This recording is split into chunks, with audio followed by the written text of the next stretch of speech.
ఒక సమస్య పోయింది నాయన అనుకుంటే ఇంకోటి వస్తుంది వెంటనే, చుట్టం వచ్చినట్టుగా, బంధువు వచ్చినట్లుగా ఇంకోటి వస్తుంది. కానీ ఈ సమస్యలతోనే మన జీవితంలో ఏమైపోతుందంటే ప్రయాణం సాగించబడతా ఉన్నాయి. సాతానుడు ఏం చేస్తున్నాడంటే దేవుని బిడ్డల మీద ఒక కుట్ర పన్ని ఉన్నాడు, ఒక పన్నాగం పన్ని ఉన్నాడు. వాడు మనమల్ని దేవుల్లో ఎదగనీయకుండా, దేవుల్లో ముందుకు పోనీయకుండా, ఆయన యొక్క ఆనందాన్ని, ఆయన యొక్క అనుభూతిని, ఆయన యొక్క శక్తిని, ఆయన యొక్క బలాన్ని మనల్ని పొందుకోనీయకుండా వాడు ఏం చేస్తున్నాడంటే ఉదయం లేచినప్పటి నుంచి నీకున్న సమస్యనే పట్టించుకో, నీకున్న శోధనే పట్టించుకో, నీకున్న శ్రమనే ధ్యానం చేసుకుంటూ పోతుండు. ఉదయం లేస్తే అది రాత్రి పడుకుంటా కూడా ఈ తాగుబోతాడు ఇట్లే వచ్చాడు, ఆ ఎదురింట్లో తాగుబోతాళ్ళు ఎక్కువైపోతా ఉన్నారు, ఈ సందులో తాగుబోతులు ఎక్కువైపోతా ఉన్నారు. అవునా కాదా చెప్పండి? ఉంటాయి. కానీ వాటిలన్నిటినీ పక్కన పెడతాం. పక్కన అంటే ఎక్కడో కాదు, ఉన్ని అట్లనే వాటితో మనం సహజీవనం చేస్తూ ఉన్నాం. కానీ అందులోనే ఈ ప్రయాణంలో మనం ఏం చేయాలో తెలుసా? దేవునిలో కూడా మనం ఎదగాలి. ఇదే పట్టుకొని మనము ఉయ్యాల్లో ఊగుతున్నట్లుగా ఒకతా ఉన్నాం అనుకోండి, ఏమైపోద్ది? మనం ఎదగలేం, మనం ముందుకు పోలేం. నీ అప్పు సమస్యల నుండి బయటికి రాలేవు, నీ రోగ సమస్య నుండి బయటికి రాలేవు, నీ సమస్య నుండి నువ్వు జయించలేవు. దేవుని బిడ్డ, నువ్వు చేయాల్సింది ఏంటంటే అదే సమయంలో వాటితో కూడా నడుస్తున్న మనము దేవునితో నడవాలి. దేవుడు మనతో ఉన్నాడు, దేవుడు మనతో ఉన్నాడు. హల్లెలూయా. ఆయనలో మనం ఎదగాలి.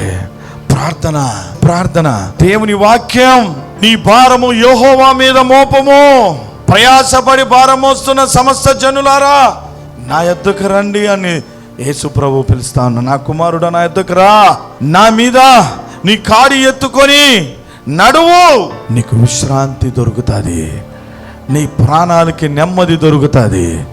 హల్లెలూయా. దేవునికి మహిమ కలుగును గాక.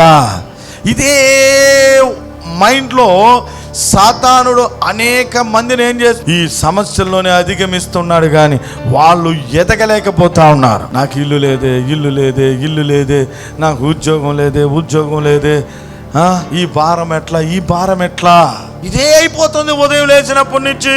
అవునా కాదా? ఉంటుంది. ఇది పోతే ఇంకొకటి వస్తుంది, దాన్ని కూడా మనం జయిస్తాం. అదే రీతిలో నువ్వు దేవుళ్ళు ఎదిగేదాని కొరకు నీ మైండ్ని దేవుని వైపు కేంద్రీకరించు. నువ్వు ఫలాన్ని పొందుకో. దేవుని దగ్గర నువ్వు నీ ఆత్మీయ జీవితాన్ని బలపరుచుకో. వాక్యంతో, ప్రార్థనతో నిన్ను బలపరిచేదానికి ఎన్నో రకాలుగా దేవుడు మనకు నిన్ను బలపరిచేదానికి, నీకు శక్తినిచ్చేదానికి, నిన్ను ఆదరించేదానికి సంఘాన్ని ఏర్పాటు చేశాడు. ఆరాధన, ప్రార్థన, ఇంతగా దేవుడు మన కొరకు ఆయన సిద్ధపరుస్తా ఉన్నాడు. మనం ఏం చేస్తున్నాం? మన దేశంలోనే ఉండిపోతున్నాం. గమనించండి, ఇది ఒక దేవుని యొక్క సత్యము, మర్మం మీకు తెలియజేస్తున్నా. ఆ సమస్యలు ఉంటాయి, వాటితో మనం సహజీవనం చేస్తూనే ఉంటాం. కానీ అదే టైంలో నీ మైండ్ని దేవుని వైపు కేంద్రీకరించండి. ఆయన వైపు చూడండి. ఆయన నీకు శక్తినిస్తాడు, ఆదరణిస్తాడు. అప్పుడు నీకు ఆ సమస్య ఆవగింజలాగా మారిపోతుంది, సూక్ష్మంగా మారిపోతుంది. ఈ దినమున నువ్వు అప్పు సమస్యలు ఉండొచ్చు. దేవుడు మీద నువ్వు ఆధారపడుతూ ముందుకు పోతా ఉంటే రాబోయే దినాల్లో నువ్వు అప్పిచ్చేదానిగా దేవుడు చేస్తాడు. నిన్ను ఈరోజు తోకలా కనబడుతున్నావు, తలగా మారుస్తాడు.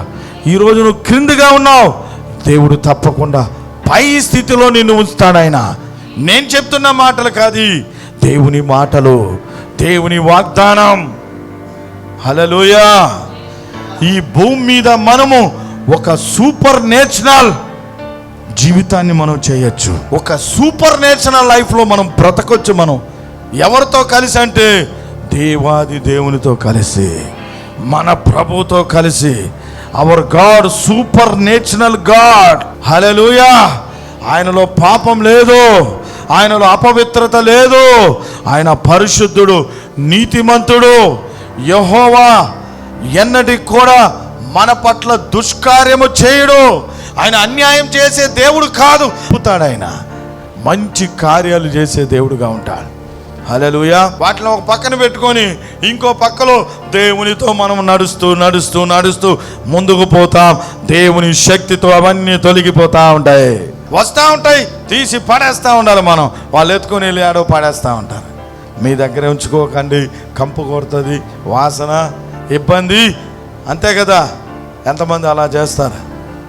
ఎంతమంది మీ సమస్యలతోనే ఉండిపోతారా? ఆ సమస్య కిందే మీరు నలిగిపోతారా? ఆ శ్రమ కిందే నువ్వు కృషించిపోతావా? చెప్పు. దేవుడు ఉన్నాడు మనకు, మన రాజు ఉన్నాడు, మన ప్రభు ఉన్నాడు, నిన్ను రక్షించిన విమోచకుడు ఉన్నాడు. ఆయన నిన్ను లేవనెత్తుతాడు, ఆయన నీకు శక్తినిస్తాడు, ఆయన నీకు బలమునిస్తాడు, ఆయన నీకు కృపనిస్తాడు, ఆయన నీకు ఆరోగ్యమునిస్తాడు, ఆయన నిన్ను పట్టుకొని లేవనెత్తుతాడు ఆయన. హల్లెలూయా. దేవునికి మహిమ కలుగును గాక.